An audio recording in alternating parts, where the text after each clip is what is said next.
waraxmatullaahi wabarakaatu. Waa MHD Karama asxaabta waan idin salaamay dhammaantiinba.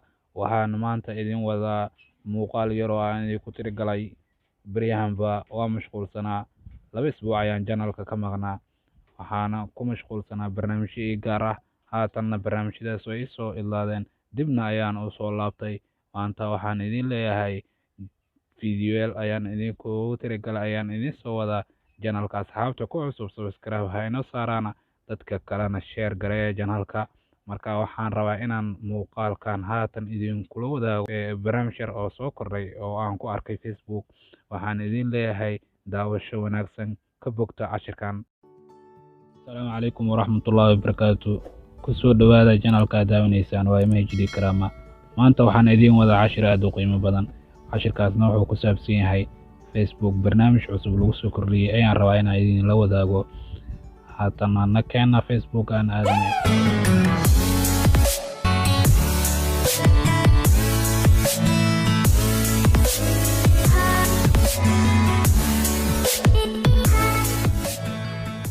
Haddaba marka ugu horeysa dad ku cusub tahay channelka, subscribe noo saar channelkan adigoo mahadsan. Anagana baqiilin subscribe-ta anaga dhiirigelin ayay noo tahay.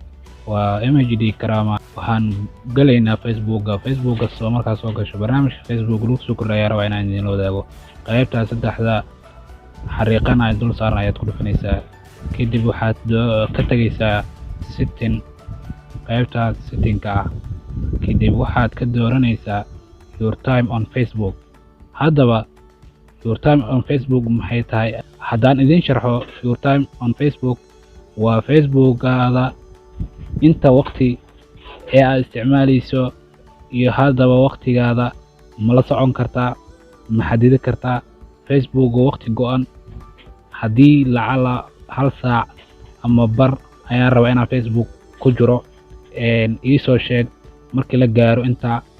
Waxaas oo dhan waad ku xiran kartaa. Barnaamijkan bilooyin ka hor lagu soo kordhiyay, ma aha mid hadda cusub, laakiin bilooyin ayuu ku jiray iyo in ka badan basaan jeclahay. Balse waxaan rabaa inaan dadka ka warhaynin aan u sheego barnaamijkan waa ku muhiim. Facebook-ga waqtigaada ayaad ku xiranaysaa, micnaha maalmaha isticmaashi, time-ka Facebook kaga baxaya wax oo dhan waa la soconaysaa. Marka haatan aniga waxaa igu badnaay maalinta koowaad ee isbuuca oo geeska bidixda wuxuu ka dhigay Wednesday, maalin Arbaca. Maalintaas ayaa igu badan aniga. Inta kale kala waxaa ku xigto Sabti, Axad, Sabti ayaa ku xigto, Isniin ayaa ku xigto. 3 maalin xoogaa igu badan aniga. Inta kale waa iska normal. Maalinta hadda aan joogno oo ah Talaado, wuu socdaa waqtiga aan ku jiro waa 1 saac iyo 20 daqiiqo ayaan ku guda jiraa Facebook. waa maalintaas oo 24 saac ah oo maalinta dhan ayuu xisaabinayaa. Ma aha inta ee Facebook uu daaran yahay bis ma aha. waa haddii ka baxdo ma xisaabinayo, ku soo laabo wuu ku xisaabinayaa. Saacaddii meesheeda ayuu kasii wadayaa. 24 saac ee maalintaas ayuu inta jeero soo gashay inta ku jirtayba wuu ku xisaabinayaa total ahaan. Hadda maalinta ugu badan bal aan doorto meeqa saac ayaan ku jiray maalintaas oo waqti ahaan Facebook oo iga qaatay. Wuxuu iga qaatay 3 saac iyo 57 daqiiqo. waa maalintii ugu badneed, waa 3 saac 57 daqiiqo. bal adiga i daawanaya, bal tag Facebook-gaada inta waqti uu ka qaatay maalmaha isbuuca soo eeg. Kadib waxaan rabaa inaad ogaato xaqiiqda, micnaha waqtigaaga intuu kaaga baxay Facebook-ga markaad soo gelayso waqtiga kaa cunayo aad iska xadido si aad waqtigaaga ugu faa'iidaysato. muhiimadda uu leeyahay barnaamijkan waxay tahay waqtigaaga ayaad ka faa'iidaysanaysaa, mar walbana waqtigaada ayaad la soconaysaa. Facebook-ga inta mar ood ku jirtay waqtiga waadna ku xiran kartaa. 1 saac camal ayaan rabaa inaan isticmaalo, kadib ii soo sheeg waa ka baxaya. bini'aadan aad tahay waa iloobi kartaa. marka wuu ku soo sheegay isigana waqtigii wuxuu leeyahay waa la gaaray waqtigaagii. ma ku sii soconaa mise waad iskaga baxaysaa Facebook-ga. marka halkaas marka kugu soo sheego adigana waqtigii oo lagu soo xasuusiyey. haddii jeceshaan waa ku darsan kartaa oo sii isticmaali kartaa caadi waaye. haddii waqtigii lagu soo xasuusinayna waxaa waaye howlahaada kale ayaa ka qabsanaysaa sida aad Facebook ugu baxaysaa. Aniga maalinta labaad ee ugu badan aan fiiriyo waa sabti aan geeyo waa 2 saac. aniga Facebook uma badni saacad 6 saac iska dhaafay 5 saac iska dhaafay 4 saac ma gaaraya. kii ugu badnaa 50 iyo 4 saac wax yar ka dhimanay maalinta dhan. maalinta isniinta aan eegna ayadana waa 2 saac. bal aan aragna maalinta ugu yar waa maalinta Jimcaha oo Friday waa 55 daqiiqo bis. maalintaas oo dhan oo Jimcaha 55 daqiiqo bis aan ka isticmaalo Facebook dhan.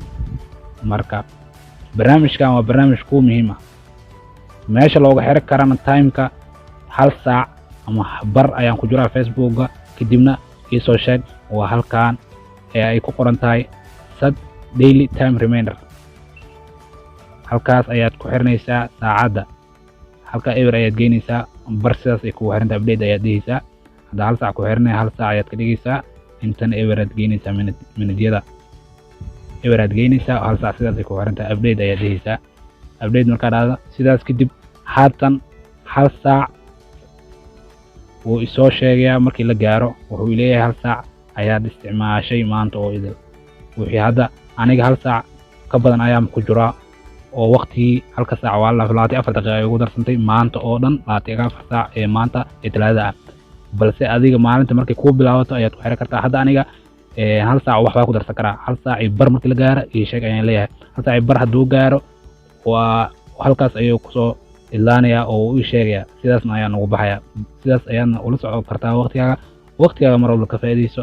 asxaabta waxaan rabaa inaan barnaamij kale oo idinla socodsiiyo oo idin sheego waxyaabo muhiim ah. marka ila socda asxaabta. halkaas ayaan kusoo gabagabeynaynaa muuqaalkan yar oo idinku tirgalay oo ahaa in aan idin tusiyo barnaamij idin muhiim ah oo ku saabsan waqtiga Facebooka aad isticmaasho sidaad u xadidi lahayd. aad waa mahadsantiin asxaabta nagu cusub. subscribe noo saar channelka waa MHD Karama. haddaad nagu cusub tahay subscribe noo saar channelka, share gare, like noo saar. waa inoo muhiim oo waxay inoo tahay dhiirigelin. aad waa mahadsantiin.